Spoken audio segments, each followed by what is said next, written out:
College में था और मैंने सुना कि कोई एक पादरी है, उस पादरी ने सीता जी को दोनों भाइयों की पत्नी बता दिया है। हम लोगों को उस समय बड़ा क्रोध है, ये धर्म विरोधी व्यक्ति कौन है, और ये पादरी है तो बहुत ही स्वाभाविक है।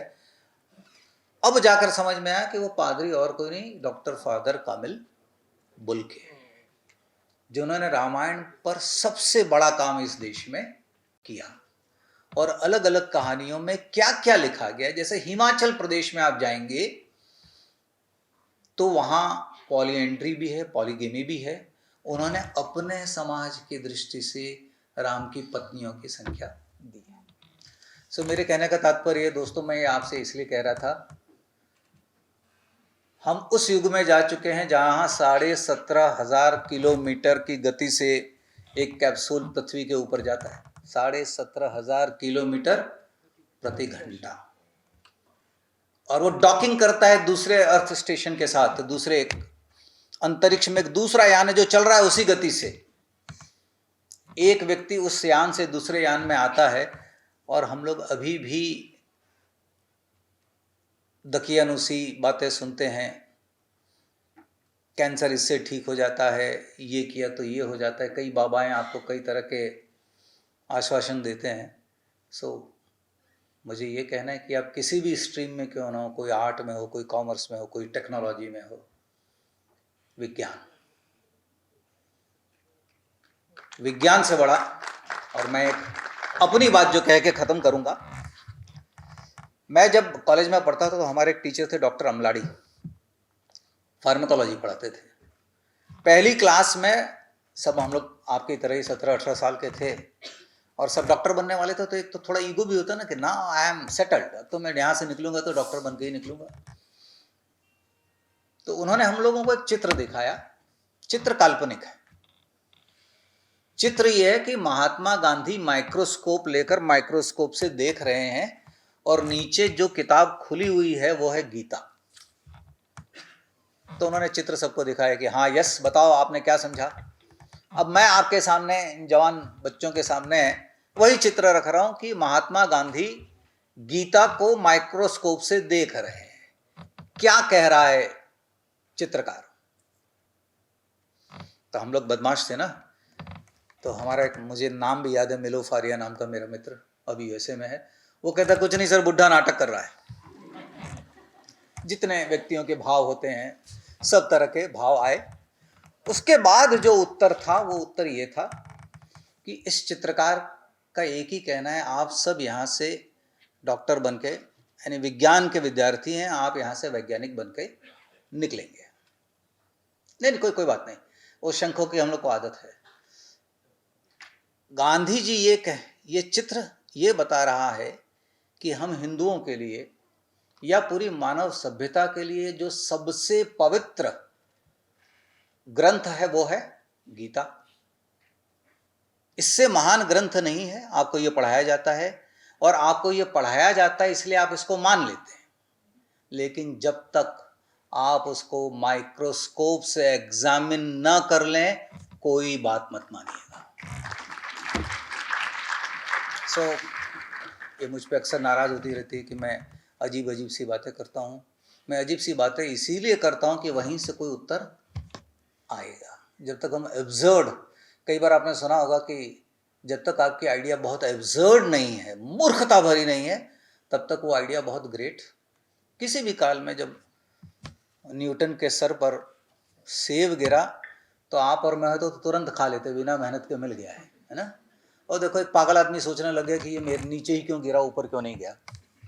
और उसने धरती को एक ऐसा, जो पहले भी था, धरती में था, प्रकृति में हमेशा गुरुत्वाकर्षण रहा है, लेकिन उसने उसका फॉर्मूला। मैं जवान लोगों से यही कहूँगा, सवाल करने से मत डरो, गलतियाँ करने से मत डरो, वैज्ञानिक सोच लाओ, है ना। हम अभी भी अटके हुए हैं कि किसको क्या पहनना चाहिए, किसको क्या खाना चाहिए। वी शुड, किसको मेकअप नहीं करना चाहिए, किसको मेकअप करना चाहिए। नहीं, मेकअप करना चाहिए। मैं ये कहता हूँ, आपको ये भी बता देता हूँ कि सीता जी जब वनवास में गई हैं तो उनको आदेश हुआ है वशिष्ठ का कि आप सभी श्रृंगार करके वन में रहेंगी। तो सीता जी वन में सभी श्रृंगार करके रही हैं, और अनुसुईया जी को जब वो मिली हैं तो अनुसुईया जी ने उन्हें बहुत सारे पदार्थ दिए हैं, अंगराग, चंदन, जो मेकअप के लिए। तो आप बिल्कुल करें और बार बार करें, खाली मुझे प्रतीक्षा ना करवाएं जी।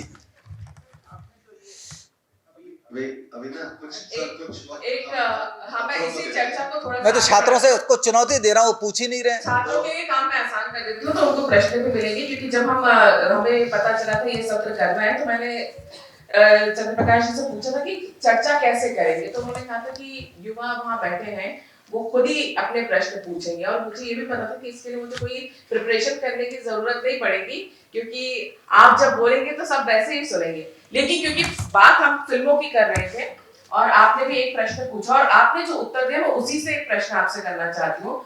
आपने इतने सारे प्रमाण बताए, या इतने पौराणिक आपने वो भी संदर्भ दिए कि अलग अलग जगह अलग अलग बातें लिखी हुई हैं। सिनेमा की रचनात्मकता की जो हम बात करते हैं, वो जो चैलेंजेस की हम बात करते हैं, और जो आप खुद भी कह रहे हैं कि अगर मैं ये करूंगा तो लोग मुझे पागल समझेंगे, ज्यादा तथ्यात्मक जाऊंगा। पीक डिटेलिंग के साथ एंटरटेनमेंट देना, आदित्य धर की आपने खुद बात की है। आज अगर हम धुरंधर 1, धुरंधर 2 किस सबने देखी है, और उसके बारे में धुरंधर आप लोगों ने नहीं देखी? नहीं क्यों? क्या? हाँ, तो धुरंधर की अगर बात करते हैं तो सब पीक डिटेलिंग की ही बात कर रहे हैं, कि उसमें पीक डिटेलिंग भी है, उसमें एंटरटेनमेंट भी है। ये अलग बात है कि कई लोग उसको प्रोपेगेंडा भी बोल रहे हैं। इस अगर आज के समय में जिस तरह से आप बात करें, इतने रेफरेंसेस होने के बाद अगर प्रामाणिकता से कोई डायरेक्टर कोई फिल्म बनाना चाहता है, मान लीजिए ऐतिहासिक संदर्भ में ही श्री राम की आपने बात की, अगर आप श्री राम की 350 पत्नियां दिखा देंगे तो एक पूरा समाज उबल पड़ेगा कि आप राम जी के साथ ही क्या करें। तो ऐसे में क्या रचनात्मक चुनौती आती है? फिर आप कैसे चूज करेंगे? जो मासेस जानते हैं या जो लिखा गया, जो सदियों से पढ़ते आ रहे हैं, उनको मानना चाहिए, या ये जो आप तथ्य लेकर आएंगे और उसके बाद आपके लिए जो चुनौतियां खड़ी हो जाएंगी उस पर जाना चाहिए? डायरेक्टर हमेशा सेफ होके चलेगा। मैंने एक फिल्म बनाई जिसको जवान लोगों ने नहीं देखा, उसका नाम था पृथ्वीराज। उसका एक पक्ष अभिनय का होता है, वो छोड़ देते हैं, अक्षय की अपनी संभावनाएं। अब मैं उसके उस पक्ष पर आता हूं जो उसका कथा का पक्ष है, जो उसके इतिहास का पक्ष। बहुत सारे लोगों ने बहुत सारी बात की, ये ठीक नहीं है, ये ठीक नहीं है, और मैं सब प्रतिक्रियाएं पढ़कर हंसता था, इसलिए कि इतिहासकार स्वयं संस्कृत साहित्य में पृथ्वीराज एक पुस्तक है, उसमें इस पर भी बहुत बड़ा प्रश्न है कि क्या संयोगिता नाम की कोई स्त्री थी? यानी जो हम अपहरण की कहानी सुनते हैं संयोगिता के, पूरी संभावना है कि वो पूरी कहानी झूठी है। पृथ्वीराज रासो ये कोई ऐतिहासिक रूप से प्रामाणिक ग्रंथ नहीं है। जयचंद्र जिनके लिए कहा जाता है कि वो देशद्रोही हैं, ऐसा कोई प्रमाण नहीं, लेकिन हम इन सब आइडियाज के साथ सैकड़ों वर्ष से जी रहे हैं और इसको चुनौती नहीं देना चाहते। और जब कोई चुनौती देने खड़ा होता है तो हम उसे कहते हैं पागल है। मैं आपको एक उदाहरण देता हूं। सब जानते हैं कि पृथ्वीराज की मृत्यु तराई के दूसरे युद्ध में हुई, लेकिन पृथ्वीराज रासो के जो अलग अलग संस्करण हैं, अलग अलग संस्करण में अलग अलग अंत हैं। एक संस्करण में उनकी मृत्यु हो गई है, एक संस्करण में उनको गजनी ले जाया गया है। मजेदार बात बताता हूँ, दिल्ली यूनिवर्सिटी में जो पृथ्वीराज रासो पढ़ाती हैं, उनको मैंने फोन किया कि ये 4 बांस 24 गज अंगल अष्ट प्रमाण ता ऊपर सुल्तान है, मत चूको चौहान, ये किस किताब में लिखा हुआ है? उन्होंने इसका उल्लेख अपने वीडियो जो शैक्षणिक रूप पे आते हैं उसमें भी किया। वो मुझे नहीं बता पाई। उन्होंने मुझे कहा कि मैं लाइब्रेरी में, मतलब लाइब्रेरी में मिलेगा कहां से आपको? मैं उनकी निंदा या आलोचना नहीं कर रहा हूं। हम लोगों के मन में कुछ बातें ऐसी बैठा दी गई हैं। अब मैं छोटी सी बात आप से पूछता हूं, मान लीजिए 4 बांस 24 गज। तो इसका मतलब ये है ना कि 4 बांस हैं इतने डिस्टेंस पर। एक पोएट एक ही उसमें इतनी सारी यूनिट क्यों बदल रहा है? पहले बांस मेजरमेंट की यूनिट है, उसके बाद गज मेजरमेंट की यूनिट है, उसके बाद उंगली मेजरमेंट की। अब मुझे बताइए 4 बांस एक ही साइज के होंगे, ये कैसे कहा जा सकता है? सो मेजरमेंट कैन बी रॉन्ग। जो मैं चंद बरदाई कह रहा है, पृथ्वीराज वही समझे, ये जरूरी नहीं है। सो टेक्निकली 4 बांस फिर 24 गज। 24 गज तो फिक्स्ड है। अंगुल अष्ट प्रमाण, मेरी और इनकी उंगलियां और आपकी उंगलियों की थिकनेस अलग होगी, तो थिकनेस का पैरामीटर क्या है? यहीं पे ये गिर पड़ता है। लेकिन जहां ये गिर जाता है, गज शब्द ये सिकंदर लोदी के समय आया। संस्कृत साहित्य में गज शब्द है ही नहीं। 1192 में गज शब्द था ही नहीं। सिकंदर लोदी के समय ये गज शब्द आया और बाद में अकबर के समय इसे इलाही गज कहा जाने लगा। तो जो शब्द एग्जिस्ट ही नहीं करता है, वो कहां से? तो कहने का तात्पर्य, मैंने इस आइडिया को धराशायी करने की कोशिश की कि हम सुनाई कहानियों में विश्वास रखते हैं, पर वे सच हों ये ज़रूरी नहीं है, और कई बार उनकी चिकित्सा कर लेनी चाहिए। इसलिए कि मैं समझता हूं कि अगर हमारा भविष्य अगर वैज्ञानिक है, एंटरटेनमेंट के लिए आप देख लीजिए, कोई दिक्कत नहीं है, लेकिन लोग इसलिए रूठ गए कि देखिए जी इन्होंने कितना गड़बड़ कर दिया। 4 बांस पे था और वो टट्टू पे बैठ के चला आया और उसने मार दिया। सो दर्शकों पर हम कोई प्रतिबंध नहीं लगा सकते, उनका पूरा अधिकार है। लेकिन वैज्ञानिक दृष्टिकोण से उसकी तह में जाना, जैसे ये तो अभी आपके पास गूगल और ये सब ये हो गया है। चाणक्य जब मैंने बनाया था तो कई जवान बच्चे पैदा, 91, उस समय मैंने ये भी अलग अलग पुस्तकों से अध्ययन किया कि एक घोड़ा कितना चल सकता है। हम लोग कहते हैं ना तुरंत वहां पहुंच गया। जैसे एक धारावाहिक आया था जिसमें यह दिखाया कि पृथ्वीराज हर दूसरे दिन संयोगिता के पास पहुंच जाता है। जिसने लिखा उसको ये अनुमान ही नहीं है कि अजमेर और दिल्ली से कन्नौज का डिस्टेंस कितना है। एक घोड़ा गैलप में 5 किलोमीटर से एक बार ज्यादा नहीं जा सकता। गैलप जो उसकी फास्टेस्ट स्पीड है। तो कैसे चलते हैं? वो हर चाल चलते हैं, walk, trot, canter and gallop. तो इस गैलप से अच्छा, मुझे बताइए, आप सब लोग गूगल करिएगा, हम सब सिनेमा देखते हैं ना, एक तीर चलता है वो ब्रह्मांड के दूसरी पार चला जाता है, यानी कहां से कहां चला जाता है। अब आर्चरी तो आर्ट है, अभी भी है। कोई गूगल करके देखिए कि एक तीर जो छोड़ा जाए वो मैक्सिमम कितना डिस्टेंस ट्रेवल कर सकता है। सो मेरी कहानी यहां से शुरू होती है मित्रों, कि जब भी मैं करता हूं, मैं उसके पहले देखता हूं तक्षशिला से धनानंद के पास 6 लाख हाथी थे, मान लिया। ये 6 लाख हाथी कहां स्टेशन थे, ये मेरा दूसरा प्रश्न होता है। पाटलिपुत्र में थे, पूरे भारत में थे। क्यों? क्योंकि एक हाथी को खड़े होने के लिए कितने वर्ग फुट की जरूरत होगी? एक हाथी आप देखते हैं उसको, तो 6 लाख हाथियों को खड़ा करने के लिए कितनी जमीन चाहिए होगी? क्या पूरे पाटलिपुत्र में 6 लाख हाथी खड़े किए जा सकते हैं? Answer is no. तो इसका मतलब है, इससे दूसरा उत्तर मिलेगा कि यदि या तो 6 लाख संख्या एग्जेजरेटेड है, या वो 6 लाख हाथी एक स्थान पर नहीं है। कुरुक्षेत्र के युद्ध में 18 अक्षौणी सेना है ना, 18 अक्षौणी सेना के अलग अलग प्रकार हैं। कुरुक्षेत्र का पूरा क्षेत्रफल ले लिया जाए और 18 अक्षौणी सेना को तलवार के लिए भी, हाथ के लिए तो इतना तो आपको जगह चाहिए ना, तो 2 योद्धा हैं तो आपको उनको थोड़ी जगह देनी होगी। अब गिनी, काउंट करिए कुरुक्षेत्र का क्षेत्रफल। और तो इसका मतलब ये है कि एग्जेजरेशन, पोएटिक एग्जेजरेशन। 60 करोड़ वानर लंका में घुस गए। वानर जरूर घुसे हैं, लंका जरूर लेकिन उनकी संख्या एग्जेजरेटेड है। सो मेरे कहने का मतलब है ये ठीक है, पोइटिक एग्जेजरेशन आप इसको पढ़िए, आनंद लीजिए, देखिए, लेकिन हमको ये समझ में आना चाहिए कि ये पोइटिक एग्जेजरेशन है। हाँ, मालूम होना चाहिए, और इसलिए ये आनंद आपका दुगना हो जाएगा। क्यों मैं कहता हूँ कि इतिहास की ओर बढ़ें? क्योंकि जब आप उसको इतिहास की दृष्टि से देखेंगे तो आपको ये समझ में आएगा कि राम के सामने भी वही चुनौतियाँ थी जो आपके सामने हैं, कृष्ण के सामने भी वही चुनौतियाँ थी जो आपके सामने हैं। उन्होंने अपने समय में अपनी चुनौतियों का समाधान कैसे निकाला, ये दिशा दिखाने के लिए ये सब कहानियाँ लिखी गई हैं।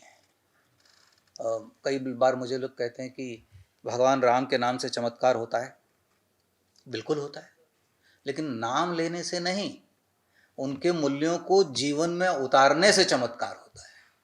जो व्यक्ति राम के जीवन मूल्य को अपने जीवन में, पिता की आज्ञा मानना, और कहाँ तक मानना, उसके लिए 14 वर्ष तक वनवास में चला जाना। और वनवास जितना आप लोग को आसान लगता है, एक रात मच्छर काटते हैं तो हम परेशान हो जाते हैं, 14 वर्ष दलदल, बरसात, सांप, बिच्छू, पशु, क्या क्या नहीं देखा होगा। हम 14 दिन जाने को तैयार नहीं होंगे। एक मेरा प्रश्न था, क्योंकि आप बोल रहे हैं कि हर तरह से जो लिखी हुई चीज़ होती, रील्स का दौर है आजकल, और क्योंकि ये जनरेशन ऐसी है जो नेट पे रहती है और ये जो 30 सेकंड वाली रील्स देखते हैं, उसमें एक ये भी बात कही जाती है कि चाणक्य का कैरेक्टर कभी था ही नहीं। आपने जब लिखा तो इसमें कहाँ ये ऐतिहासिक तौर पे कहाँ उल्लेखित है और ये सत्य क्या है? एक विदुषी हैं जेएनयू की,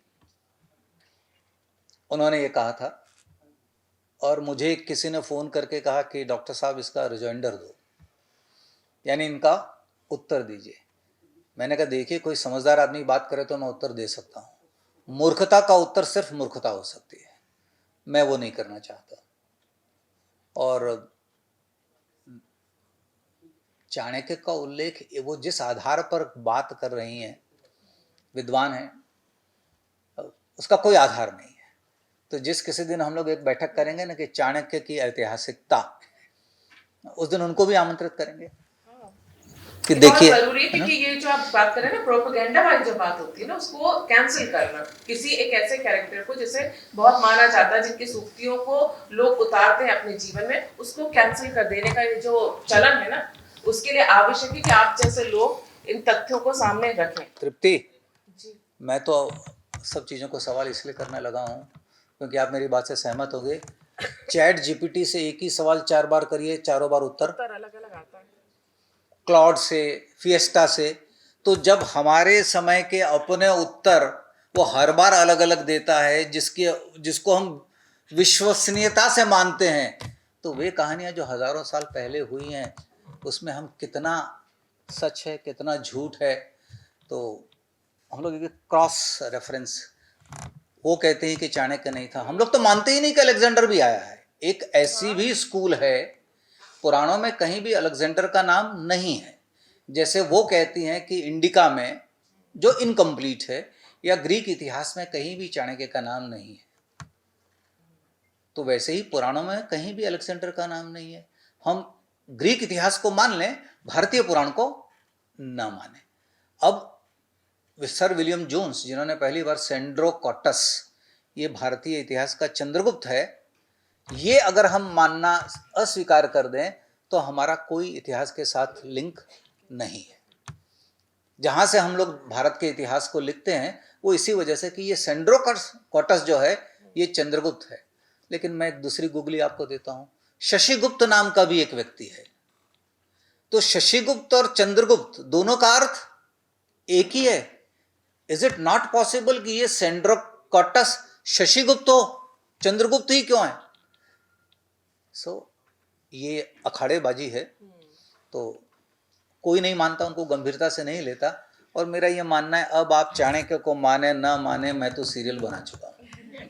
अच्छा, मेरे इसने क्योंकि मुझे बोला गया 10 मिनट का समय है, तो मैं एक करके तृप्ति मैम इधर कहाँ आपके राइट में जी एक छोटा सा क्वेश्चन था कि आपने जब ये चाणक्य की भूमिका निभाई तो खूब आपने रिसर्च भी की, उसको खूब आपने उसका अध्ययन किया। तो जब आपने उसको निभाया, आपके अध्ययन करने के बाद आपने जब उसको प्ले किया एक्टर को, तो उस एक्ट ने, उस प्ले ने, उस रोल को निभाने में आप में क्या चेंज लाया या कुछ आपने डिफरेंट एक्सपीरियंस किया? क्योंकि निभाने में और उसको समझने में बहुत सारे फर्क मेरे ख्याल से होते होंगे। ईमानदारी से कहूँ, अब मैं जिनसे भी मिलता हूँ उनको ऐसा लगता है कि मैं उन्हें बरसों से जानता हूँ। आमतौर पर लोगों की प्रतिक्रिया यही होती है। और मैं जिससे भी मिलता हूँ मैं ये समझ के मिलता ही नहीं हूँ कि मैं आपको पहली बार मिल रहा हूँ। मैं आपको सदियों से जानता हूँ। अब आप कहेंगे डॉक्टर साहब ये कैसी बेवकूफ़ी की बातें कर रहे हैं आप। हाँ, मैं तो आपसे पहली बार मिलता हूँ तो मैं कहता हूँ एको हम द्वितीयो नास्ति, यहाँ दो तो कोई है ही नहीं। यदि जैसे ही आप भारत के मूल विचार में विश्वास करने लग जाते हैं, आप भेद नहीं देखते हैं।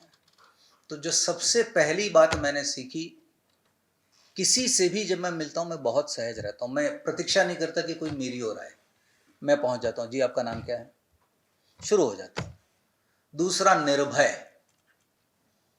अगर कुछ प्राप्त करना है तो आपको सबसे पहले अपने भय हटाने होंगे, और वो भय क्या होते हैं? अपयश का भय। सबसे बड़ा भय मनुष्य को होता है मेरी बदनामी ना हो। मेरी बदनामी इसलिए ना हो क्योंकि मेरे कपबोर्ड में बहुत सारे स्केलेटन हैं, वो बाहर निकालेंगे। मैं एक छोटा सा निबंध सुनाता हूँ आपको और मेरी बात खत्म है। मुझे लगता है माखनलाल चतुर्वेदी का ही ये निबंध था या किसी और लेखक का, ध्यान नहीं है। पाप के 4 हथियार, ये कहानी का नाम है। पाप के 4 हथियार हैं। पहला हथियार है उपेक्षा, इग्नोर। जब भी कोई व्यक्ति कोई बड़ा काम लेता है तो सब अरे यार रहने दो, होने वाला है नहीं कुछ, इग्नोर, उपेक्षा। दूसरा, अगर व्यक्ति थोड़ा लड़ाका है, दुनिया माने ना माने, मैं इसकी परवाह नहीं करता हूँ, मैं आगे बढ़ूंगा।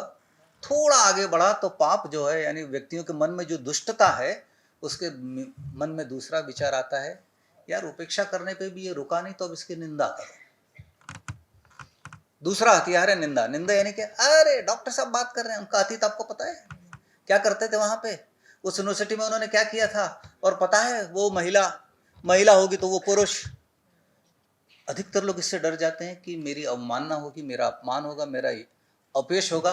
कितने लोग खड़े होकर कह सकते हैं कि हाँ ये मेरे जीवन का सच है, पर इससे मेरा सच बोलने का अधिकार या बदलने का अधिकार नहीं खत्म हो जाता। अधिकतर लोग इसी स्टेज पर निंदा के भय से पीछे हो जाते हैं। जो निंदा के भय के बाद भी आगे जाते हैं, उनके लिए पाप का तीसरा हथियार है हत्या। तो फिजिकल भी हो सकती है, जैसे स्वामी दयानंद सरस्वती की हुई, ईसा मसीह की हुई, सुकरात की हुई, जितने बड़े थिंकर्स हुए उन सबको कहीं ना कहीं, भगवान बुद्ध को मारने के कई प्रयत्न हुए। कोई भी आपने देखा होगा, देवता और दानवों में लड़ाई हमेशा चलती रहती है। इस हत्या का मतलब सिर्फ फिजिकल नहीं है, आपके काम की हत्या, आपके विचार की हत्या। अधिकतर लोग इस पर गिर पड़ते हैं। लेकिन जो इस हत्या के प्रयास से भी आगे निकल गया, पाप का, दुष्टता का जो चौथा हथियार है, उससे आज तक मनुष्य नहीं जीत पाया है। वो हथियार है श्रद्धा। आप महान हैं, आप जैसा व्यक्ति संसार में दुर्लभ है, आप जो करते हैं वो दूसरा कोई कर ही नहीं सकता है। और ये शब्द कानों को इतने अच्छे लगते हैं, है ना। हम सभी इसीलिए तड़प रहे हैं कि संसार मेरी प्रशंसा करे, लोकेशना जिसको कहते हैं। मैं महान हूं और मैंने देखिए कैसा, मैंने ऐसा चाणक्य बना दिया है कि अब दूसरा कोई मूर्खता है मेरी।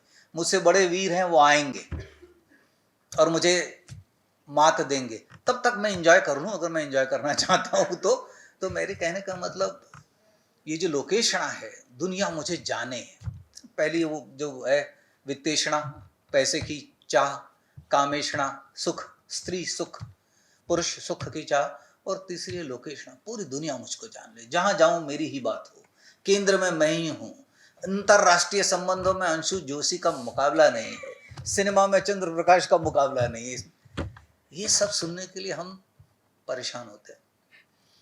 शिप्रा जी एक सवाल आपसे सारा खत्म है करेंगे ना। हम। तो हाँ, तो ये जो इससे बाहर आ गया है ना। मुझे याद है आचार्य नरेंद्र देव एक हमारे बड़े स्कॉलर थे और बुद्धिस्ट विचारों पर उन्होंने बहुत बड़ा ग्रंथ लिखा। एक दिन एक मंच पर उनका सम्मान हो रहा था, सब उनको कह रहे थे आचार्य नरेंद्र देव महान, आचार्य नरेंद्र देव महान, आचार्य नरेंद्र देव महान। उनसे रहा नहीं गया, वो खड़े हो गए। उन्होंने कहा देखिए साहब, ये सब कह रहे हैं, मैं इनको रोक नहीं रहा हूँ, लेकिन मैं इतना महान नहीं हूँ।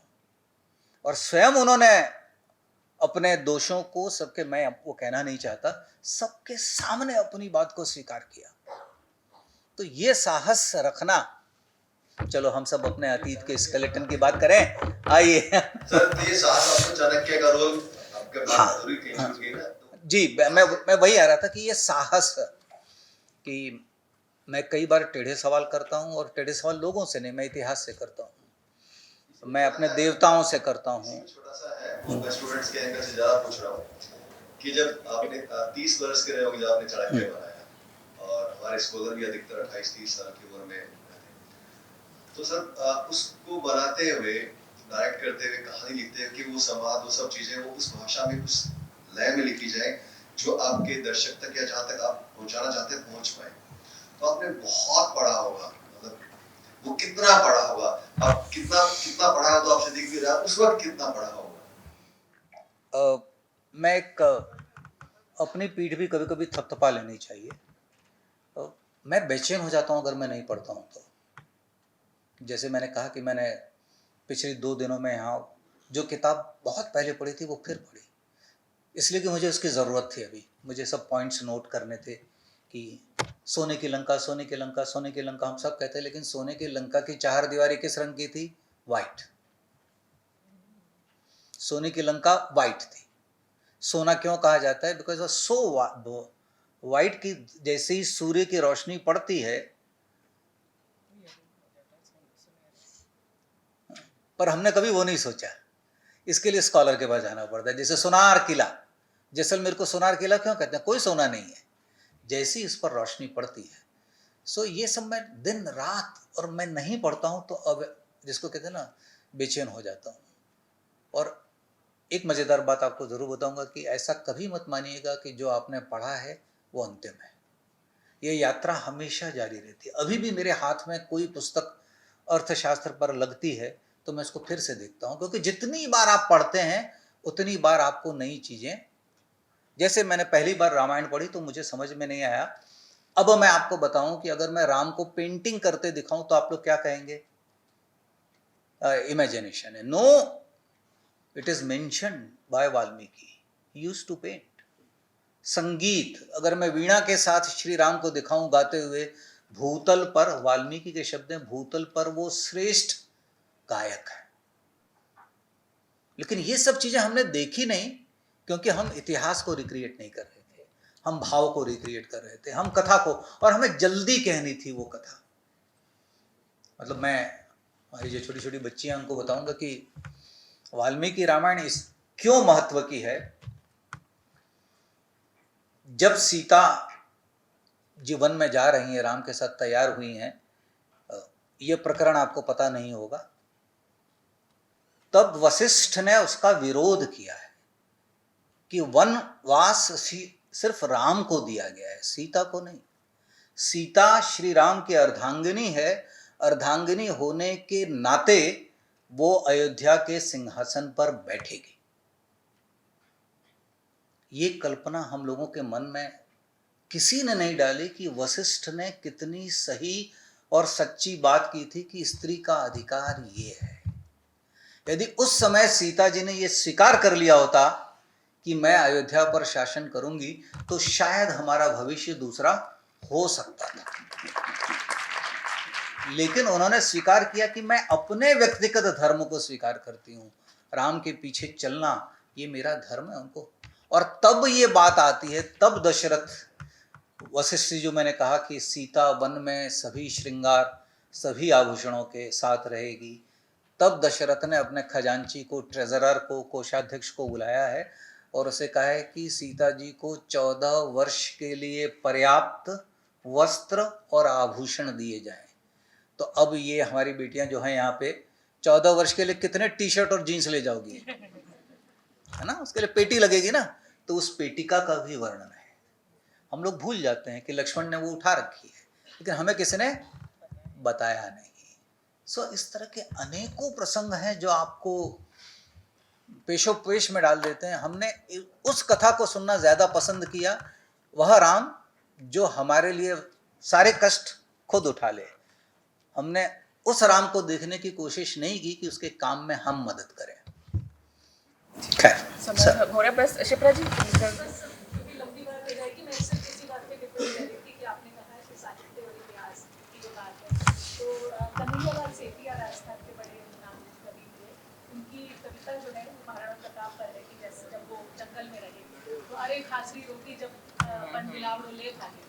तो इतिहास ये कहता है कि जो भील जाति थी उन्होंने इतना प्रोटेक्ट करके रखा कि ये हालात नहीं थे कि वो राजकुमार को जो है वो खासरी रोटी खाने पड़े। तो कई बार इतिहास और जो रचनात्मकता का जो विस्तार होता है, उसके पीछे का जो मर्म है हमें वो पकड़ना चाहिए कि वहाँ जीवन बहुत आसान नहीं रहा होगा। जैसे कि श्री राम जब अयोध्या में हैं और वही श्री राम जैसे एक ही वस्त्र तो ले गए होंगे, जब उनको चीर वस्त्र दिए गए, बार्क ट्री होता है, अगर आप लोग को रुचि हो तो आप जाके यूट्यूब पर देखिएगा, युगांडा में अभी भी बनते हैं और मैंने खरीदने की कोशिश की लेकिन मेरी शक्ति खत्म हो गई, 87,000 रुपीज़ पर मीटर, तो फिर मैंने नहीं लिया। पर बार्क बनाने की, अब श्री राम जब वन में गए हैं तो 14 वर्ष के लिए तो एक कपड़ा शायद काम ना आया हो, तो उन्होंने खुद बनाए होंगे। तो वो किससे बनाए होंगे? कुश से, घास से। पूरी टेक्निक है। तो ऐसी बहुत सारी चीजें उन्होंने की होंगी जो हमें पता नहीं है या कवि ने उसका वर्णन नहीं किया है, जो नरेंद्र कोहली ने अपने उपन्यास में लिखा है। जैसे एक संभावना, एक दो मिनट में अपनी बात समाप्त करता हूँ। एक रामायण ऐसी भी है, एक एडिशन, एक संस्करण, जिसमें श्री हनुमान जी उड़कर नहीं तैर कर जाते हैं, लेकिन हम उसकी बात क्यों नहीं करते? इसलिए कि वो हमें मानवीय दिखते हैं। फिर वो उनका देवत्व जो उड़ने का है वो हमें नहीं दिखता। तो हम, एक और महाभारत ऐसी है, एक संस्करण है, पांडुलिपि है, जिसमें पांडव जो हैं वो बदमाश हैं और कौरव जो हैं वो आप सुनते होंगे, हाँ, शरीफ हैं। डोवल जी हमेशा कहते हैं कि इतिहास विजेताओं का लिखा जाता है, जो जीतते हैं उन्हीं का इतिहास, जो हारते हैं उनका इतिहास। मेरी बात खत्म हुई, बाकी सब अंतरंग बातें हम बाहर करेंगे। अगर एक आप किसी बच्चे का कोई एक प्रश्न बस ले सकते हैं, हमारे पास सिर्फ 5 मिनट का समय है। पीछे ऊपर, हाँ बताएं। सर आपने इतने समय के लिए अध्ययन किया है इतिहास का, तो मैं जानना चाहूंगा कि हमें, हमारी जो पीढ़ी है, क्योंकि मेरे लिए मेरा इतिहास है रामानंद सागर की, जो मैंने बचपन में देखी है। मेरे लिए मेरे श्री राम अरुण गोविल जी है, उनकी कथा में जो भी हमने देखा है कि किस प्रकार से उन्होंने वर्णन किया है, कैसे सीता माता रही है, वो। तो आप हमें बताएं कि हम इतिहास के लिए किस स्रोत को, किस मतलब अध्ययन के लिए किस स्रोत को माने कि ये सत्य है, ये हमें यूज करना चाहिए। मूल ग्रंथ है ना, मूल वाल्मीकि है। और एक मैं आपको बात कहूँगा कि जैसे इन दिनों जो बात चल रही कि अरुण गोविल श्रेष्ठ थे, है ना, कोई उनके विरोध में बोल रहा है, लेकिन मैं कई बार प्रश्न करता हूँ कि श्रेष्ठता का मापदंड किसने तय किया? ये हमारे बंधन है।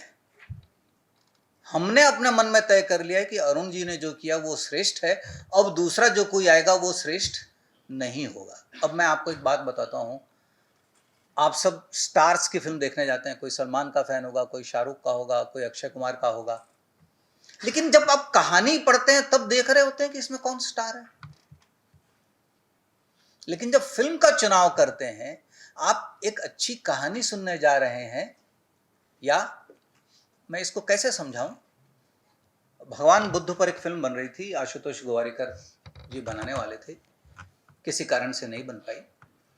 उसमें उनके दल से किसी ने कहा कि आशुतोष ये फिल्म इसलिए नहीं बना पा रहा है कि उसे बुद्ध की भूमिका करने वाला कोई सही व्यक्ति नहीं दिखा। हम भी ये कह सकते हैं ना कि नहीं नहीं, श्री राम की भूमिका में ये व्यक्ति ठीक नहीं है, नहीं नहीं सीता जी की भूमिका में। मुझे एक बात बताओ, राम को आप व्यक्ति के तौर पर देख रहे हो कि राम को आप विचार के तौर पर देख रहे हो? अगर राम को आप विचार के तौर पर, जीवन के तौर पर, जीवन मूल्य के तौर पर देखोगे, तो जो रामलीला में एक देश का, गांव का कलाकार कर रहा होता है, हम तो उसमें राम देख लेते हैं, खड़े हो जाते हैं ना।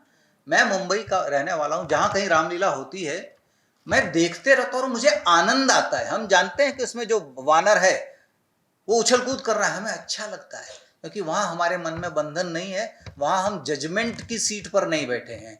Here we want to become जज। श्री राम की भूमिका कितने लोगों ने अलग अलग समय में की है। अब मैं इसका एक शास्त्रीय उत्तर देता हूं। भगवान बुद्ध को सबसे ज्यादा जिस व्यक्ति ने मदद की थी संघ को बढ़ाने के लिए, उसका नाम था सुदत्त, और उनको जो उपाधि दी गई थी अनाथ पिंडक, जो अनाथों का नाथ है। सुदत्त ने जितने आप विहार जो कुछ भी देखते हैं उस समय, यानी उस समय के, मैं आपको आज की भाषा में कहूं तो अंबानी थे वो, जिन्होंने अपना सब कुछ बुद्ध के विचार के लिए लुटा दिया था। अब सुदत्त का अंतिम समय है, सुदत्त अंतिम सांसें ले रहे हैं, भगवान नगर में हैं। सुदत्त ने भगवान बुद्ध को एक संदेश भेजा कि मेरा अंतिम समय है, मैं जा रहा हूं, मैं आपको एक बार देखना चाहता हूं। अब मैं आपको इस ड्रामेटिक सर्कमस्टेंसेस में रखता हूं कि सुदत्त आपको पुकार रहा है, आपको एक बार देखना चाहता है, और आप बुद्ध हैं, आप क्या करेंगे?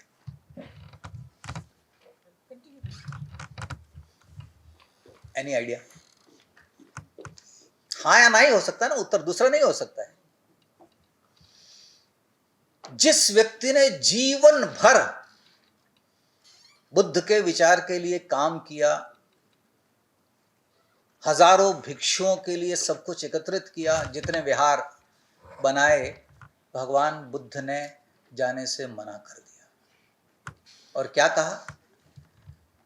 अनाथ पिंडक से कहो कि बुद्ध किसी व्यक्ति का नहीं, बुद्ध एक विचार का नाम है, उसी को अपने स्मृति में लेकर जाओ। ये कोई जीवन मुक्त व्यक्ति ही कह सकता है। हम अधिकतर जीवन में संवेदना, अरे रे आपके साथ बहुत बुरा हो गया, अरे आप जा रहे हैं, इसकी अंतिम इच्छा पूरी कर दो ना। सो राम एक विचार है, राम एक दृष्टि है। यदि आप उसको उस तरह से देखेंगे तो रणबीर में भी राम दिखेंगे, सिया राम मैं सब जग, ये अपनी दृष्टि है। हर व्यक्ति में हम राम को देख लेते हैं, लेकिन नहीं, इंस्टा पे एक दूसरे के प्राण लेने को उतारू हो जाते कि नहीं ये ठीक नहीं है। हम न उसके, हम अपने को ज्यादा महत्व दे रहे हैं कि ये मेरा निर्णय है। हमारा अगले सेशन के गेस्ट भी आ चुके हैं, तो अब इस सत्र को हम यही समाप्त करते हैं। और अंत में बस मैं यही कहूँगी, जैसे कि बोल रहे हैं उनके लिए श्री राम अरुण गोविंद छवि बना दी जाती है, जैसे चरित्र हम सोचते हैं वो हमें सामने दिखता है तो हम बना देते हैं। हमारे लिए चाणक्य की जब भी छवि आती है तो आप भी आते हैं, अरे चाहे तो कितने भी अच्छे चाणक्य आ चुके हो। तब तो मैं जल्दी ही किसी अभिनेत्री के पिता की भूमिका कर लेता हूँ। बहुत बहुत धन्यवाद। Thank you.